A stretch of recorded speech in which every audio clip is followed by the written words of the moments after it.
हाय मैत्रिणींनो, तर आज मी तुम्हाला जीजी प्लांट कसं लावायचं ते दाखवणार आहे. तर जीजी प्लांट एवढ्यासाठी लावायचं मैत्रिणी, की आता प्रदूषण पण खूप झालेलं आहे. तर प्रदूषणाच्यामुळे आपली हवा पण म्हणजे शुद्ध नाही राहिलेली. तर आपल्या घरामध्ये पण एवढं शुद्धपणा वाटत नाहीये. तर मला असं वाटतं की जीजी प्लांटने आपल्या हवेतलं प्रदूषण पण थोडं कमी होईल आणि काही हरकत आहे एखादा आपला प्लांट लावायला. तर त्याने आपल्याला एक समाधान पण मिळतं. ज्यावेळेस मला एकदम छान वाटतं त्यावेळेस मी एखादं तरी झाड लावतेच. तर अशा प्रकारे मी जीजी प्लांट लावणार आहे आज पाण्यामध्ये. तर पण दाखवते मी कसा लावते ते. तर चला मैत्रिणी माझ्याबरोबर. आणि खूप सुंदर प्लांट आहे तो.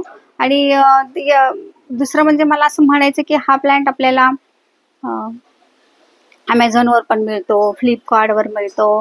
अजून आपण मला पण असं म्हणायचं की आपण नर्सरीमधून हा प्लांट घेतला तर चांगला. आपल्या जवळपास नर्सरी आहे, तर तिथून आपण हा प्लांट मागवला तर अजूनच छान.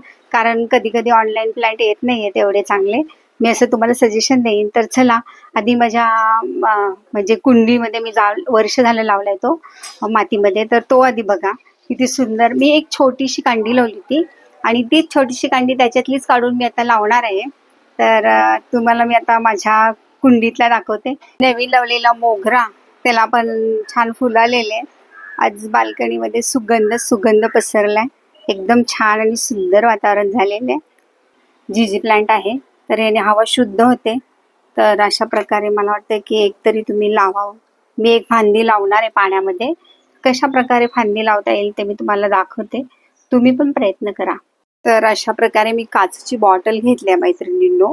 तर याच्यामध्ये मी थोडं पाणी टाकणार आहे. ॲक्वागार्डचं पाणी आहे माझ्याकडे. तुम्ही नॉर्मल जे पिण्याचं पाणी वापरता ते टाका. आणि अशी भरून घ्यायची आपण बॉटल. आणि आपली कैची घ्यायची चांगली, सॅनिटायझर करून घ्यायची कैची मैत्रिणींनो, कारण इन्फेक्शन होऊ नये प्लांटला. तर हाय मैत्रिणींनो, हे बघा मी एक दांडी काढून घेतली आहे जीजी प्लांटची. आणि ते काढून घेऊन आहे ना, तर त्याला थोडीशी त्याच्या दांडीला मी आता कोरफड लावून घेते. बघा दाखवते तुम्हाला मी कशी कोरफड लावते ते. तर कशासाठी लावायची आपण ती कोरफड, तर आपल्या प्लांटला काही इन्फेक्शन वगैरे होऊ नये आणि प्लांट आपला व्यवस्थित पाण्यामध्ये चांगलं त्याचं रोपण व्हावं, म्हणून मी थोडंसं पाठीमागच्या दांडीला अशी कोरफड लावून घेते आणि मग पाण्यामध्ये टाकून घेते. अशा प्रकारे आपला जीजी प्लांट लावून झालेला आहे. आणि मी बॉटल पण बघा डेकोरेट केलेली आहे चांगली डिझाईन वगैरे काढून.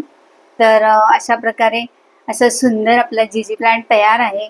तर मला वाटतं की एकदा तुम्ही बघा ट्राय करून पाण्यामधला. आणि मी याचे तुम्हाला अपडेट पण वेळच्या वेळी देत जाईन की याला मुळे येतील आता. तर अशा प्रकारे बघा लावून